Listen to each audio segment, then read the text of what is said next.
大家好，我是海娟。今天用1斤面粉做了5张家常饼，张张卷制方法不一样。看一下这颜值，特别的漂亮，张张柔软，张张颜色漂亮。如果您喜欢吃家常饼又不知道怎么做，可以详细的看视频哟，保证每个人都能学会，要多柔软有多柔软。大盆中倒入普通面粉500克，加入0.5克的小苏打或者是泡打粉。这样做出来的成品蓬松柔软度更好。搅拌均匀，先加入150克的开水，边倒边搅拌。另一半的面粉中加入200克的清水，继续搅拌均匀。用这种半烫面的手法做出的饼柔软又筋道。搅拌至大面絮状，下手揉成团。刚开始揉这个面团的时候比较粘手，因为水分特别的充足。我们可以简单的给它揉成团，醒上10分钟再来揉面。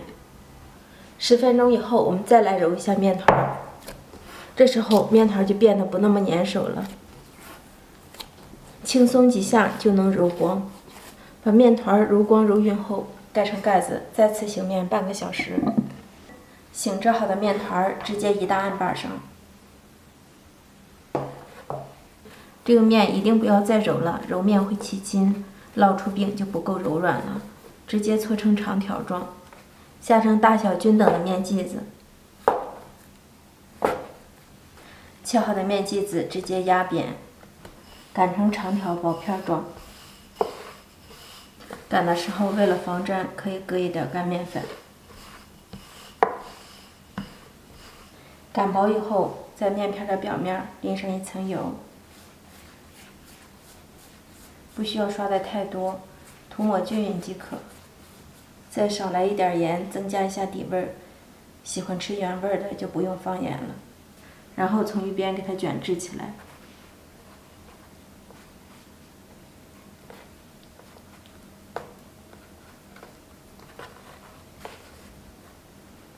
卷好以后封口，粘盐收紧。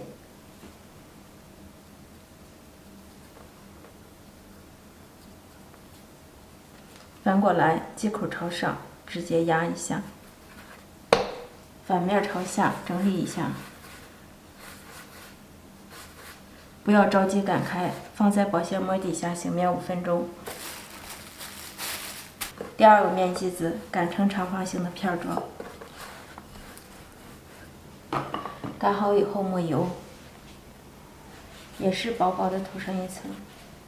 在面片的上下两端各切上2刀，一片比一片稍微大一些。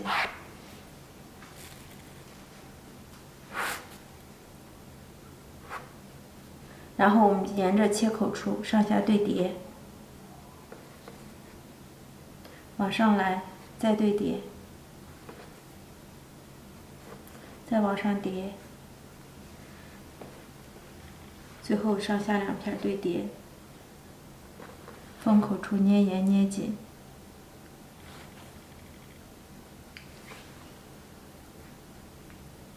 同样的手法，反面朝下，4个角往里推，整理一下。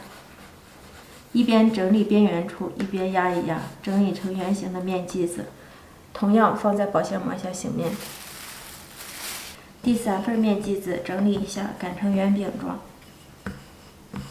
刷完油以后，在边缘处切成一刀，沿着半径处卷制起来。卷到一半的时候，用大拇手指头给它荡一下中间，把封口处捏严收紧，底部收紧，防止漏油。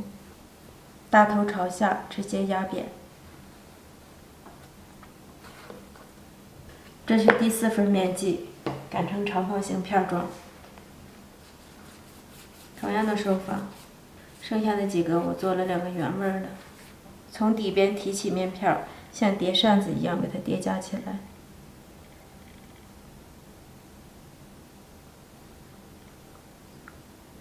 按压中间，抻起2头，轻轻拉伸。醒制好的面团比较好抻拉，从一头卷起来，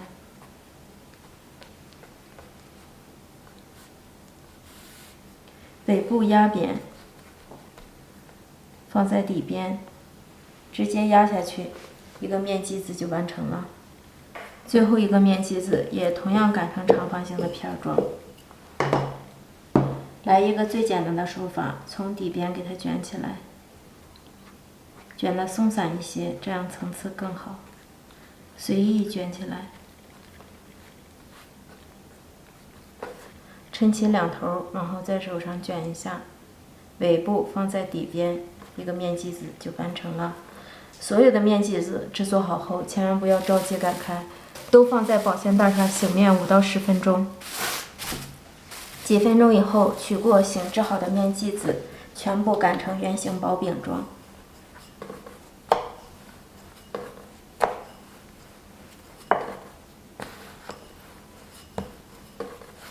做好的面剂子一定要松弛一会儿，这样才容易擀开。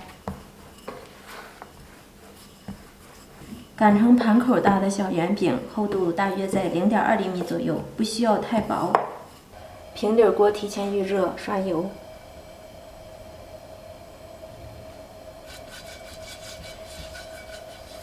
油热以后，放入擀好的饼皮，饼的表面也淋少许的油，锁住里面的水分。烙制饼微微的鼓起，然后给它转动一下锅壁，让饼受热均匀。